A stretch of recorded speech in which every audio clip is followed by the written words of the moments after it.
Today I'd like to tell you a story about an iPhone XR that we received at our data recovery lab. Our customer told us that the iPhone XR was damaged due to liquid from a baby's water bottle spilling on the phone while the baby was using it in a pram.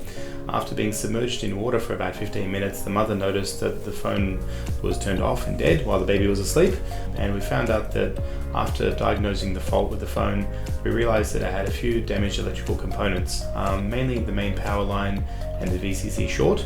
Our technicians were able to identify and fix the fault on the logic board, resulting in the phone temporarily working.